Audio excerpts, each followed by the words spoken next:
Church doesn't want your honesty. They want your compliance. They just want you to smile and tithe. There's this unspoken rule in churches where your doubts, if you voice them, they become a liability. And when you voice your doubts and you become a liability, when you have questions, they're going to go unanswered or they're going to get sidelined and you're not going to be supported and you're not going to be an insider anymore. Even though I'm a member of my church, actually, a card-carrying member of the Southern Baptist Southern Baptist denomination, and I'm a certified member of the current church that I'm in,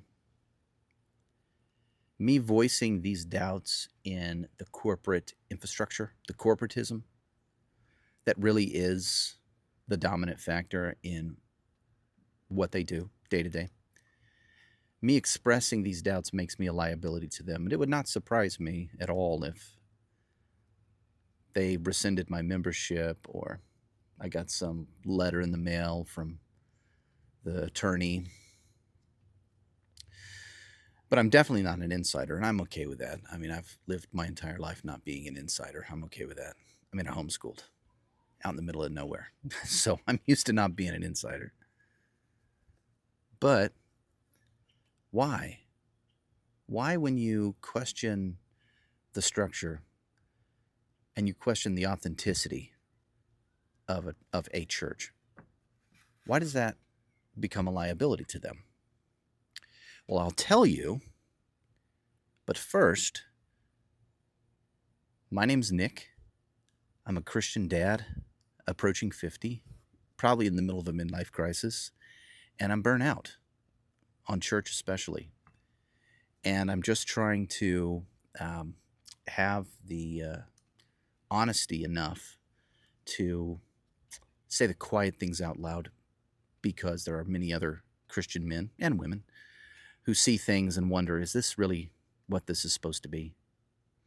And if this type of content is something that resonates with you, this message is something that you've wondered about and interests you, please like the video and maybe consider subscribing. Okay, so why is it a liability to a church when its members express their doubts? Well, really, it has to do with image management more than anything else. Corporate structures, churches in particular, incentivize image management over fostering a community, fostering an authentic and genuine community of people supporting each other. And sometimes image management is more important and is upheld at the expense of genuine community. That's exactly what happened to me a couple of weeks ago. That's what happened to me and my family a couple of weeks ago.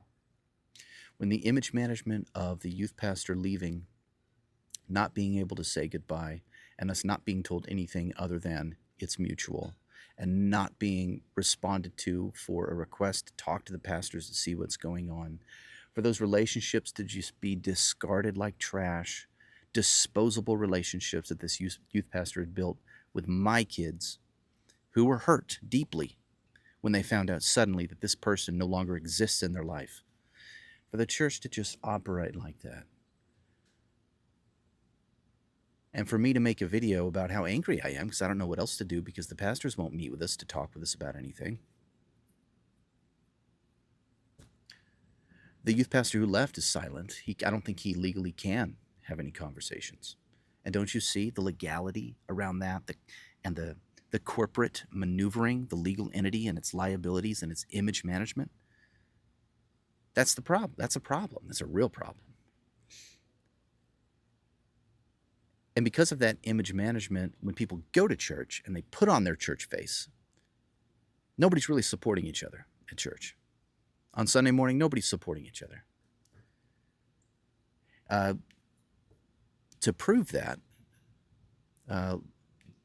last year, my family and I, we wanted to the theme of the year for the family was hospitality. And we really wanted to feel a connection with other believers. So what we would do during the nice months, meaning the non-winter months, is we would invite a different family or an individual, some from our church, some not from our church, but every weekend, every Saturday night, we would invite a different friend or a different family to come over and eat with us and have dinner with us. We'd sit by the fire pit or sit out here on the deck or sit in my garage with the door up, and we would have dinner together. We would laugh together. We would share our struggles with each other and pray for each other.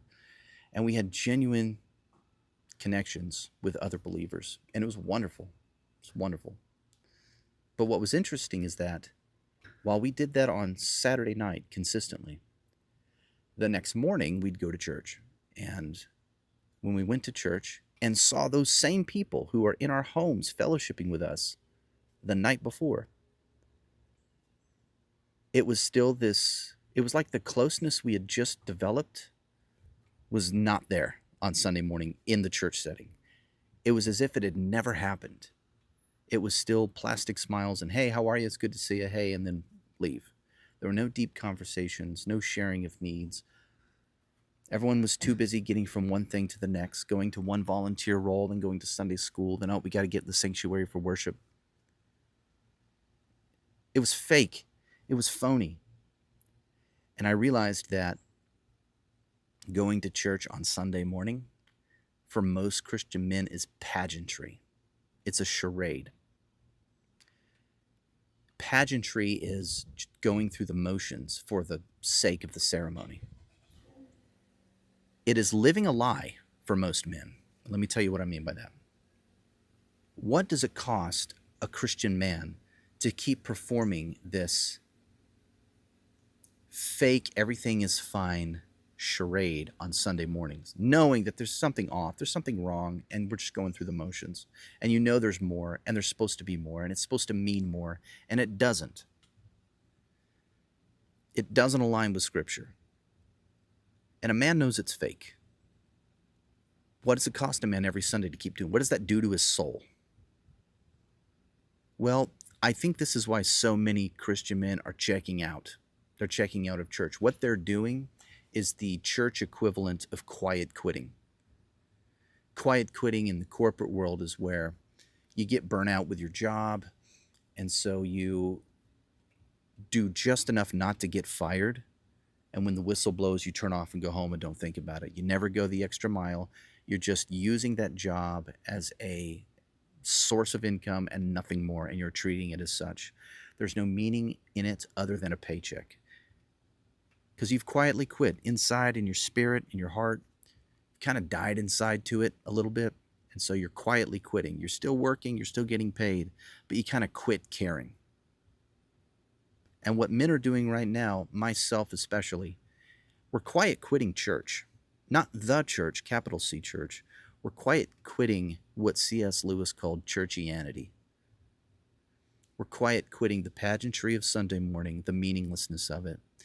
And we're quiet quitting thinking, caring about the corporation and its needs.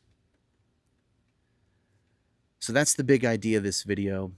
If you like this, share it with someone, hit the like button, leave a comment. And if you don't, that's okay. You don't have to like it. But I hope you do.